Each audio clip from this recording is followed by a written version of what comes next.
তৎক্ষণাৎ সিদ্ধান্ত নেওয়া হয়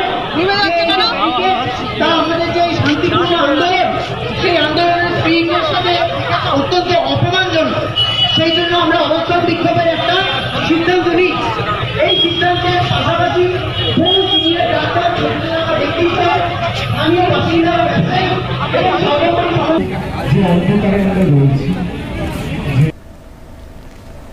রাজ্যপাল ডক্টর সিভি আনন্দ বোস রাজভবনে প্রদীপ জ্বালিয়ে এই অভিনব প্রতিবাদ আন্দোলনে সামিল হন। এর পাশাপাশি রাজভবন চত্বরেও দেখা যায় সেখানকার কর্মী ও তাদের পরিবারের সদস্যরা মোমবাতি হাতে পথ হেঁটে প্রকৃত দোষীর শাস্তির দাবি জানাচ্ছেন।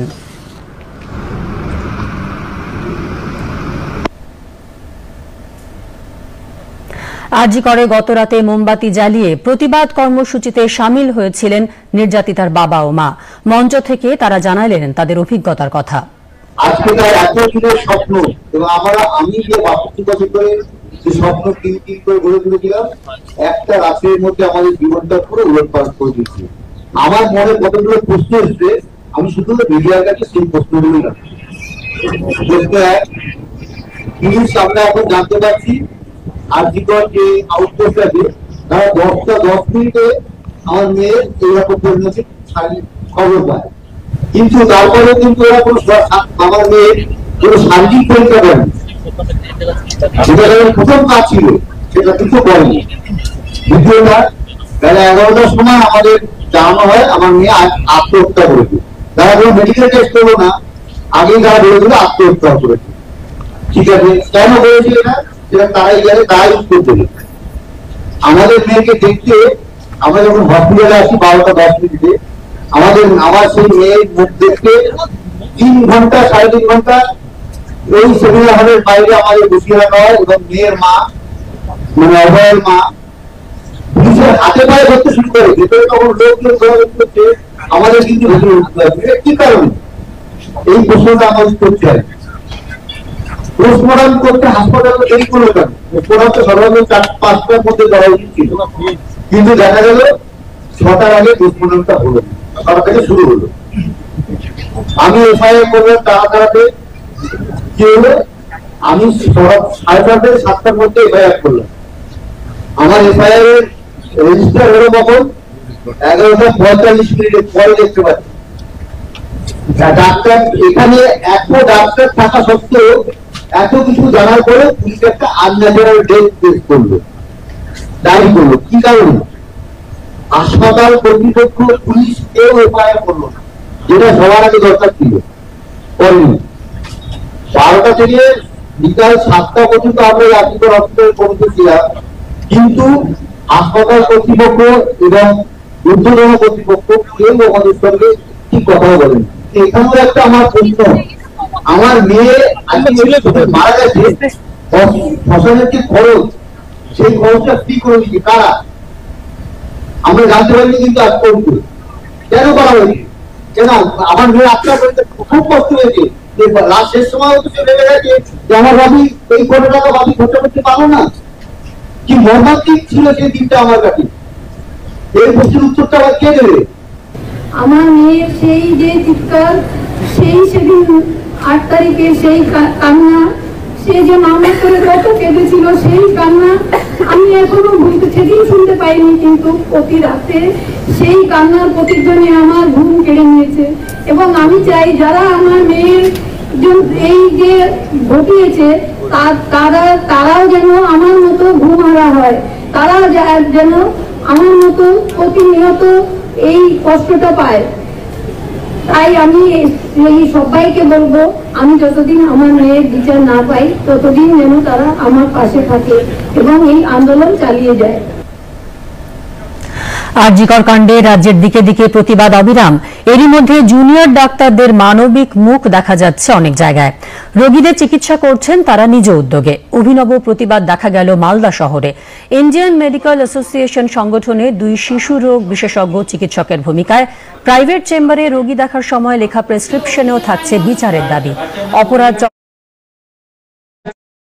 চিকিৎসক রামপ্রকাশ সাহা চাইছেন তাদের দাবি প্রতিবাদের ভাষা হয়ে ছড়িয়ে পড়ুক।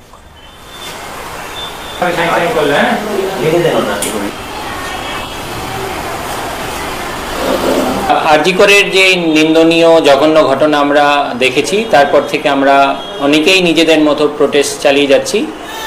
এই আমরা নতুন উদ্যোগ, এটা শুধু নতুন নয়, অনেক দিন ধরে অনেকে আবার ইউজও করছেন। আমরা মালদার অনেক চিকিৎসক নিজেদের প্রেসক্রিপশন প্যাডে আরজিকরের বিচার চাই এবং এর জন্য যত যেন হচ্ছে তাড়াতাড়ি এটার সুবিচার হয়, অপরাধীরা যেন ধরা পড়ে। যতক্ষণ না পর্যন্ত জাস্টিস সার্ভ হচ্ছে ততক্ষণ পর্যন্ত আমাদের এই প্যাডে এই স্ট্যাম্পটা মেরে আমরা নিজেদের প্রতিবাদ চালিয়ে যাব বলে আমরা এটা ঠিক করেছি। কালো ব্যাচ পরা এবং হচ্ছে এই স্ট্যাম্পটা মেরে আমরা এই প্রতিবাদ চালিয়ে যাব। এই যে অপরাধটা হয়েছে আমরা সবাই জানি যে আরজিকরে যে ঘৃণাজনক নিন্দনীয় অপরাধ হয়েছে, আমরা প্রোটেস্ট তো করলাম, অনেক আমরা অবস্থান বিক্ষোভও করেছি, মিছিলও বের করেছি, কিন্তু রেগুলার বেসিস সেটা করা তো সম্ভব হচ্ছে না। কলকাতায় যে আমরা জুনিয়র ডাক্তার ভাইয়েরা এখনও চালিয়ে যাচ্ছেন, আমি ওদের এখনও সমর্থন করি, যে চাই যদি আজকে আমরা থাকতাম হয়তো আমরাও সেখানে সামিল হতে পারতাম, কিন্তু এখানে বেশি সেটি সম্ভব হচ্ছে না। তাই আমরা ভাবলাম যতটা আমরা পাবলিকের কাছে, জনতার কাছে পৌঁছতে পারি, তার জন্য এই সিদ্ধান্তটা যে আমরা যদি প্রেসক্রিপশন প্যাডেড দিতে পারি, কিছুটা হলো লোকের মধ্যে সচেতনতা, এরকমই লোকেরা যথেষ্টভাবে আমাদের সমর্থন করে চলেছে। তো আমরা চাই আমরা আরও যেন সমর্থন পাই বা লোকে আরও সচেতন হোক, বা যেন বেশি প্রেশার আমরা ক্রিয়েট করতে পারি প্রশাসনের উপরে, যেন যারা প্রকৃত অপরাধী তারা শাস্তি পাক। নদিয়ার Kalyani college of medicine and GNM হাসপাতালের পিজিটি ও ইন্টার্নরা বিভিন্ন দাবিতে গতকাল কর্মবিরতি শুরু করেছেন। একই সঙ্গে তারা আন্দোলন মঞ্চ থেকে রোগীদের চিকিৎসাও চালিয়ে যাচ্ছেন। জরুরি বিভাগের উল্টো দিকে আন্দোলন মঞ্চে তিলোত্তমা ক্লিনিক নাম দিয়ে তারা রোগীদের সেবা করছেন সকাল 10টা থেকে দুপুর 2টো পর্যন্ত। তাদের কর্মবিরতি যাতে মানুষের স্বাস্থ্যক্ষেত্রে প্রভাব না ফেলে তার জন্যই এই উদ্যোগ জানিয়েছেন ইন্টার্নরা। ইনিশিয়ালি আমরা এমার্জেন্সি সার্ভিসেস কন্টিনিউ রেখেছিলাম, কিন্তু তাও আমাদের মানে জাস্টিসের ব্যাপারে বা আমাদের দিদির সাথে যে কটা ইনজাস্টিস হয়েছে ওটার ব্যাপারে কোনো আলোচনা করা হয়নি। কোনো মানে আমরা কিছু দেখতে পাচ্ছি না, কোনো অথরিটি আমাদের কিছু একটা কোনো ডিরেকশনও দিচ্ছে না যে কি করা যাবে, কি জাস্টিস হবে। আমাদের নিজেদের সিকিউরিটি কিভাবে বাড়ানোর চেষ্টা করা হোক বা কিছু করা যাবে সেটা নিয়েও কিছু বলা যায়নি। তো এখন আমরা এমার্জেন্সি সার্ভিসেসও সাসপেন্ড করে রেখেছি। যে কটা ইন্টার্ন, যে কটা হাউস স্টাফ, যে কটা পিজিটিরা আছে সবাই তিলোত্তমা ক্লিনিকে বসছে, আর আমরা এইখানে বাইরে থেকে মানে আমরা এইখান থেকে পেশেন্ট দেখছি। 1 মাসের কাছাকাছি আমাদের দিদি কোনো জাস্টিস পাননি। তার জন্য আমরা প্রতিদিন প্রতিনিয়ত তার জন্য প্রতিবাদ করে যাচ্ছি, কিন্তু আমাদের এই প্রতিবাদের ফলে যে সাধারণ মানুষ যাদের এই বিষয়ে কোনো মানে ওনাদের লেনদেন নেই, ওনারা এফেক্টেড হতে পারে। এই চিন্তা সবার প্রথমে আমরা ডাক্তার, আমরা মানবিকতার প্রতীক। তো সেই মানবিকতাটুকু বজায় রাখার জন্য আমরা রাস্তায় নেমে আজকে চিকিৎসা করতে বাধ্য হয়েছি, এবং যাতে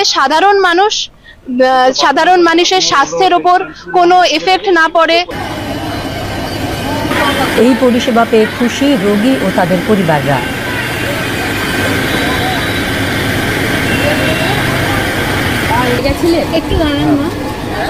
আমরা তো গরিব সাধারণ মানুষ, রোজ খেতে হয়। এই যে আমি এই বয়সে তাও আমার একটু কাজ করে সংসারটা চালাতে হয়, আমার ওষুধপত্র কিনতে হয়। এই যে ছাদ থেকে পড়ে গিয়ে কোমরটায় ব্যথা হয়েছে, বাইরে ডাক্তার দেখাবো, দেখাতে গেলে 2000 টাকা যাবে, দেখাতে পারছি না, তাই হসপিটালে এলাম। এই যে মায়েরা যে কি করলো এর কোনো তুলনা হয় না। এত সুন্দর কাজ করেছে, এই যে রাস্তায় নেমে চিকিৎসা করছে। এই যে এখানে এলাম, এই যে আমাকে কি সুন্দর ভাবে দেখে দিল, সবকিছু করে দিল, এইটাই তো ধন্য। আজকে এসে দেখি ডাক্তারবাবুরা রোগীদের জন্য আন্দোলনের মঞ্চ থেকে চিকিৎসা করছে।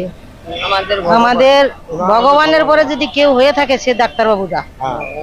আমাদের আজকে খুব ভালো ট্রিটমেন্ট পেয়েছি।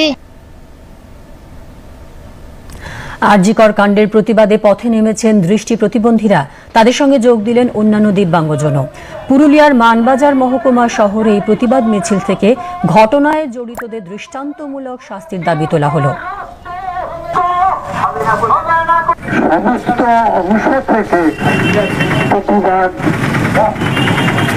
গত 9 আগস্ট আরজিকর হসপিটালে যে নক্কারজনক ঘটনা ঘটেছে তারই আমরা একটা প্রতিবাদ সভা করেছি।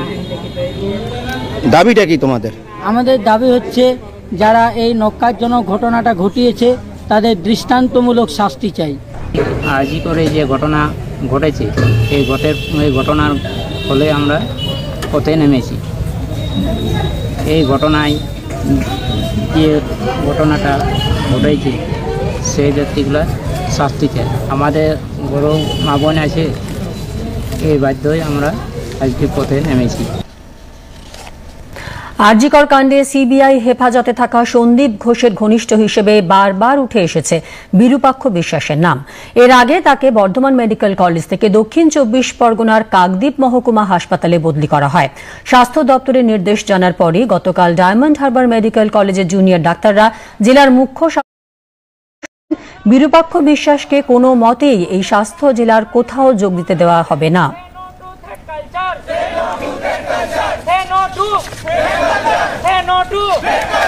ডক্টর বিরূপক্ষের নামে অলরেডি অনেকগুলো অ্যালিগেশন আছে। উনি সমস্ত স্টুডেন্ট জুনিয়র সবাই নির্বিশেষে উনি একটা থ্রেট দেন। ওনার এটা সভা, আমরা চাই না আমাদের কলেজে শান্ত পরিবেশ উনি এসে অশান্ত করুক কোনো রকম ভাবে। আমরা জয়েন করতে দেবো না, আমরা জয়েন করতে ওনাকে দিচ্ছি না, কোনো মতেই দেবো না। অলরেডি কাকদ্বীপে অবস্থান বিক্ষোভ চলছে এবং সেটা পাবলিকরাও করছে, শুধু যে ডাক্তাররা করছে তা কিন্তু নয়। সাধারণ মানুষেরও দাবি তাই।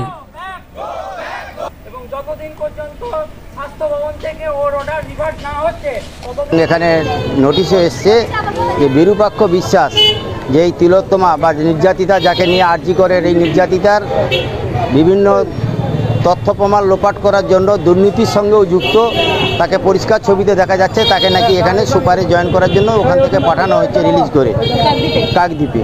আমরা নিশ্চিতভাবে আমরা চাই যে উপযুক্ত বিচার হোক এবং তারপরে এখানে আসুক। কাকদ্বীপেই জয়েন আমরা করতে দেব না। আরজিকর ইস্যু ছুঁয়ে গেছে সমাজের সব স্তর। প্রতিবাদে মুখর হয়েছেন সব পেশার, সব বয়সের মানুষ। এবার বাউল, ফকির এবং লোকশিল্পীরা সংঘবদ্ধ হয়ে গতরাতে বহরমপুর টেক্সটাইল কলেজ মোড়ে প্রতিবাদ জানালেন। বাউল ফকির সংঘের ডাকে আরজিকর ইস্যুতে গান ও লোকশিল্পের মাধ্যমে অভিনব প্রতিবাদের এই গণজমায়েতে সামিল হয়েছিলেন জেলা ছাড়াও পড়শি জেলার বাউল ফকিররা। মানবতাবাদের পথিকৃৎ ফকির লালন সাইয়ের একাধিক গানে উঠে আসে প্রতিবাদ ও বিচারের দাবি। শহুরে স্লোগানের পাশে উঠে আসে মাটির সুর ও মেঠো পথের গানের প্রতিবাদ। আয়োজক বাউল ফকির সংঘের প্রধান পৃষ্ঠপোষক গবেষক শক্তিনাথ ঝাঁয়ের দাবি, শহরের সীমানা পেরিয়ে প্রতিবাদ ছুঁয়েছে গ্রামকেও।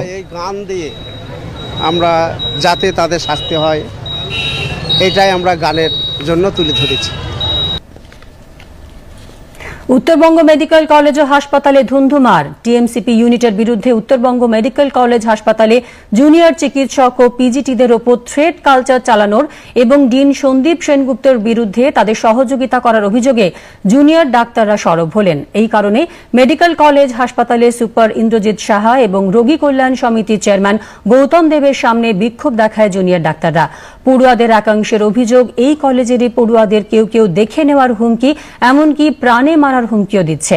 কলেজ অধ্যক্ষের কাছে স্মারকলিপি দেয় রেসিডেন্ট ডক্টরস অ্যাসোসিয়েশন। অবিলম্বে কলেজ কাউন্সিলের বৈঠক ডেকে অভিযুক্তদের বিরুদ্ধে কঠোর পদক্ষেপের দাবি তোলে জুনিয়র ডাক্তাররা।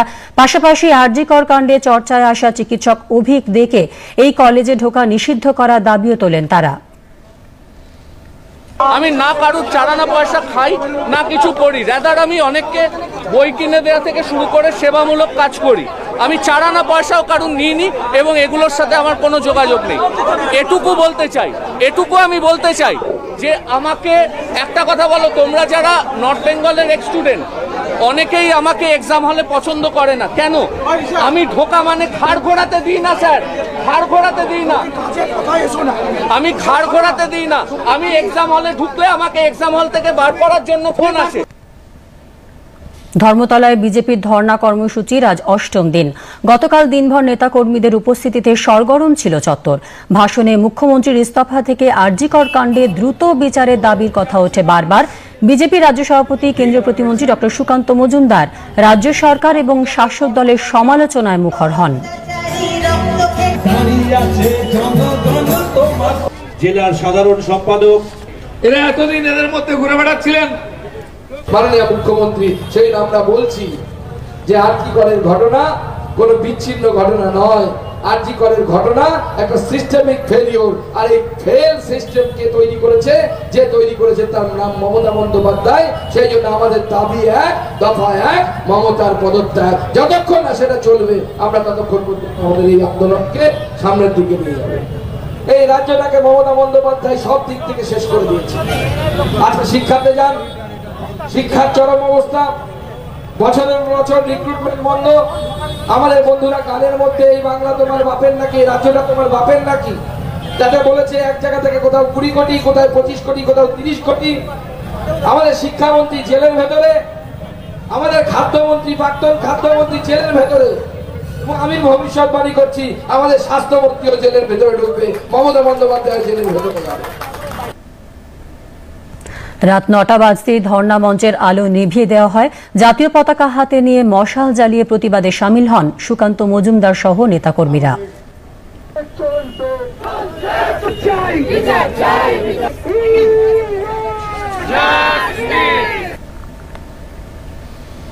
জেলায় জেলায় গতকালও বিজেপির পক্ষ থেকে বিডিও অফিস ঘেরাও কর্মসূচি পালন করা হয়।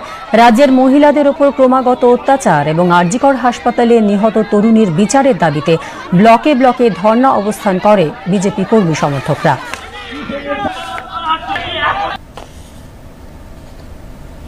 কেন্দ্রীয় স্বাস্থ্য সচিব অপূর্ব চন্দ্র সব রাজ্য এবং কেন্দ্রশাসিত অঞ্চলকে চিঠি দিয়েছেন। চিকিৎসক এবং স্বাস্থ্যকর্মীদের সুরক্ষা এবং নিরাপত্তার জন্য কী ব্যবস্থা নেওয়া হয়েছে তা জানতে চেয়েছেন তিনি। 10ই সেপ্টেম্বরের মধ্যে ব্যবস্থা গ্রহণ সংক্রান্ত রিপোর্ট জমা দিতে বলা হয়েছে চিঠিতে। আরজিকর কাণ্ডে আজ সুপ্রিম কোর্টে শুনানি হচ্ছে না। সুপ্রিম কোর্টের ডেপুটি রেজিস্ট্রার নোটিশে জানিয়েছেন প্রধান বিচারপতির বেঞ্চ বসবে না, তবে জানা গেছে সিবিআই যথারীতি তাদের রিপোর্ট জমা দেবে। 3 দিনের সফরে দ্বিতীয় পর্যায়ে প্রধানমন্ত্রী নরেন্দ্র মোদী এখন সিঙ্গাপুরে। আজ প্রধানমন্ত্রী মোদী ও সিঙ্গাপুরের প্রধানমন্ত্রী লরেন্স ওং এর মধ্যে বৈঠকে উভয় নেতা ভারত সিঙ্গাপুর কৌশলগত অংশীদারিত্বের অগ্রগতি পর্যালোচনা করবেন। এর পাশাপাশি দ্বিপাক্ষিক স্বার্থ সংশ্লিষ্ট আঞ্চলিক ও আন্তর্জাতিক বিষয়গুলি নিয়েও কথা বলবেন। পরে প্রধানমন্ত্রী মোদী সিঙ্গাপুরের রাষ্ট্রপতি ও অন্য বিশিষ্ট ব্যক্তিবর্গের সঙ্গে সাক্ষাৎ করবেন। সেমি কন্ডাক্টর সুবিধাযুক্ত AEM পরিদর্শন করবেন প্রধানমন্ত্রী। এছাড়া তার সিঙ্গাপুরের বিভিন্ন কোম্পানি সিইওদের সঙ্গে সাক্ষাতের কথা রয়েছে। প্রধানমন্ত্রী নরেন্দ্র মোদী আজ সিঙ্গাপুর সংসদে পৌঁছলে তাকে সে দেশের প্রধানমন্ত্রী লরেন্স ওং উষ্ণ অভ্যর্থনা জানান। প্রধানমন্ত্রী মোদীকে গার্ড অফ অনার দিয়ে সম্মান জানানো হয়। এরপর প্রধানমন্ত্রী ভিজিটার্স বুকে স্বাক্ষর করেন।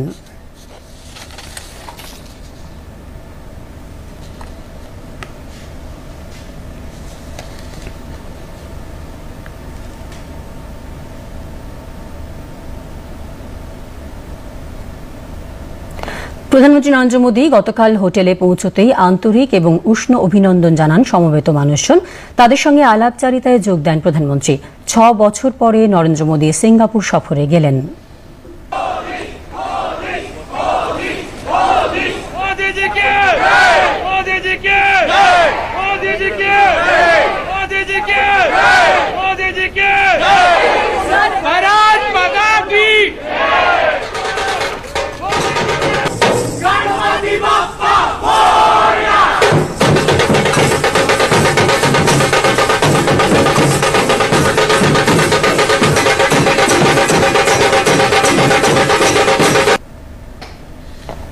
আজ শিক্ষক দিবস। প্রতি বছর 5ই সেপ্টেম্বর প্রাক্তন রাষ্ট্রপতি ডক্টর সর্বপল্লী রাধাকৃষ্ণনের জন্মদিনটিকে জাতীয় শিক্ষক দিবস হিসেবে গণ্য করা হয়। রাষ্ট্রপতি দ্রৌপদী মুর্মু আজ নতুন দিল্লিতে জাতীয় শিক্ষক পুরস্কার 2024 প্রদান করবেন। এবছর 82 জন শিক্ষককে এই পুরস্কার দেওয়া হচ্ছে। কেন্দ্রীয় শিক্ষামন্ত্রী ধর্মেন্দ্র প্রধান বলেছেন, জাতীয় শিক্ষক পুরস্কার প্রদানের উদ্দেশ্য হল দেশের সর্বোত্তম শিক্ষকদের অনন্য অবদানের প্রতি সম্মান প্রদর্শন করা। শিক্ষকরা শুধুমাত্র বিদ্যালয় শিক্ষার গুণগত মান উন্নতই করেন না, ছাত্রছাত্রীদের জীবনকেও সমৃদ্ধ করেন। বিদ্যালয় শিক্ষা ও সাক্ষরতা দপ্তর এবছরে 50 জন শিক্ষককে জাতীয় শিক্ষক পুরস্কারের জন্য নির্বাচিত করেছেন। এই সমস্ত শিক্ষকদের স্বচ্ছতার সঙ্গে জেলা, রাজ্য ও জাতীয় এই ত্রিস্তরীয় ব্যবস্থার মাধ্যমে বেছে নেওয়া হয়েছে। 28টি রাজ্য, 3টি কেন্দ্রশাসিত অঞ্চল ও 6টি সংগঠন থেকে এই শিক্ষকদের নির্বাচন করা হয়েছে। এর পাশাপাশি উচ্চশিক্ষা দপ্তর থেকে 16 এবং দক্ষতা বিকাশ ও উদ্যোগ বিষয়ক দপ্তর থেকে 16 জন শিক্ষককে পুরস্কৃত করা হবে। প্রতিটি পুরস্কারের সঙ্গে থাকবে একটি শংসাপত্র, 50,000 টাকা নগদ পুরস্কার ও একটি রৌপ্য পদক। উত্তর পূর্বে শান্তি স্থাপনে এক গুরুত্বপূর্ণ পদক্ষেপ করল কেন্দ্র। নতুন দিল্লিতে গতকাল কেন্দ্র, ত্রিপুরা সরকার এবং দুটি বিচ্ছিন্নতাবাদী গোষ্ঠীর মধ্যে ত্রিপাক্ষিক শান্তি চুক্তি স্বাক্ষরিত হয়। National liberation front of Tripura NLFT এবং all Tripura tiger force ATTF এর সঙ্গে এই চুক্তি স্বাক্ষরিত হল। উপস্থিত ছিলেন কেন্দ্রীয় স্বরাষ্ট্রমন্ত্রী অমিত শাহ এবং ত্রিপুরার মুখ্যমন্ত্রী মানিক সাহা। অমিত শাহ বলেন, নরেন্দ্র মোদী প্রধানমন্ত্রী হওয়ার পর থেকে উত্তর পূর্বের সঙ্গে সারা দেশের পরিকাঠামোগত যোগাযোগ বৃদ্ধির পাশাপাশি মানসিক দূরত্ব কমাতে উদ্যোগী হয়েছে কেন্দ্রীয় সরকার। जब से मोदी जी देश के प्रधानमंत्री बने तब से शांति और संवाद के माध्यम से सक्षम और विकसित नॉर्थ ईस्ट की कल्पना उन्होंने देश के सामने रखी है। और नॉर्थ ईस्ट के लोगों और दिल्ली के बीच में एक बड़ा फासला था। ये फासला उन्होंने एक प्रकार से रोड, रेल और विमानों से जोड़कर तो दूर किया ही किया, परंतु साथ में दिलों का फासला भी दूर करने का काम हमारे प्रधानमंत्री जी ने किया है। अष्टलक्ष्मी कंसेप्ट और पूर्वोदय, ये दोनों को मिल मिलाकर पूरे नॉर्थ ईस्ट का, त्रिपुरा समेत नॉर्थ ईस्ट का विकास का एक संकल्प जो भारत सरकार ने लिया है, उसमें आज एक बहुत बड़े माइलस्टोन को पार करने में हम आज सफल हुए हैं। পলের নিচে বসবাস শুরু করে 10 থেকে 15টি পরিবার। সেই থেকে এটাই তাদের স্থায়ী ঠিকানা। পুরসভায় বহুবার দরবার করে মিলেছে শুধুই প্রতিশ্রুতি। ঘটনার দায় স্বীকার করেছেন সোনামুখী পুরসভার উপপৌর প্রধান সোমনাথ মুখোপাধ্যায়। শাসক দলের বিরুদ্ধে বঞ্চনার অভিযোগ এনেছেন বিজেপি নেতা অক্ষয় মুখোপাধ্যায়। এই অবস্থার পরিস্থিতিতে তিরপলের আড়ালে, ভাঙা দেয়ালের আড়ালে আছি আমরা। খেতে পাচ্ছি নাই, করতে পাচ্ছি নাই, আমাদেরকে কেউ সরকারে দেখছে নাই। হ্যাঁ, পৌরসভায় ঘর, পৌরসভায় বাস করি আমরা 3 নম্বর ওয়ার্ডে। এই কত সুখে বাস করছি পৌরসভা, দেখুন আপনারা। তাহলে আমরা যদি সরকারকেই দেখলাম, তাহলে সরকার আমাকে কি করলো? ঘর ছিল, আগে হুড়হুড় করে পড়ে গেল বানটাতে, নিয়ে কত কাণ্ড হলো। সবাই দেখলে, চেয়ারম্যান সবাই এলো, এসে বললে কেউ বলছে পুলিশ দাঁড় করিয়ে ঘর হবে, অমুক হবে, ঢ্যাঁক হবে, কল্লা হবে, কিছুই হলো না। ওইখানে 3 নম্বর ওয়ার্ডে কেচকি বন বলে একটা পাড়া আছে। সত্যি করে ওইখানে খুব দুস্থ মানুষের বসবাস। দিন আনে দিন খায় এরকম পরিবারের সংখ্যাটা ওইখানে গোটা 15 এরকম ফ্যামিলি আছে যাদের সত্যি করেই মাথার উপর ছাদ নেই। তা বর্তমানে আমাদের মুখ্যমন্ত্রী মমতা ব্যানার্জি আমাদের নতুন ঘরের অ্যালটমেন্ট কিছু দিয়েছে। আমরা কেচকি বনের মানুষদেরকে কথা দিয়েছি যে এবারে নতুন যে বাড়ি আসবে, সে বাড়িগুলো আমরা প্রত্যেকটা কেচকি বনে যারা বসবাস করে দিন দরিদ্র মানুষ, তাদের প্রত্যেকের মাথার উপর ছাদ সোনামুখী পৌরসভা করে দেবে। সোনামুখী 3 নম্বর ওয়ার্ডটা দীর্ঘদিন ধরে ছিল তৃণমূলের ওয়ার্ড। তো এখানকার যিনি বিধায়ক ছিলেন, তিনিও তৃণমূলের ছিলেন, ওনার আমলে উন্নতি হয়নি। আজকেও ওই ওয়ার্ডটা কিন্তু তৃণমূলের ওয়ার্ড, আজকেও উন্নত হয়নি। তৃণমূল চারদিক থেকে যেমন বলে বেড়াচ্ছে আমাদের উন্নয়ন চাই, উন্নয়ন চাই, গরিব মানুষের বাড়ি চাই, কিন্তু আপনি দেখুন যে ওয়ার্ডটা দীর্ঘদিন ধরে তৃণমূলের মধ্যে বসে, বিধায়ক তৃণমূলের, কাউন্সিলর তৃণমূলের, তার বাড়ি এলাকার লোকেরা ত্রিপুরা খাজিয়ে বাস করছে।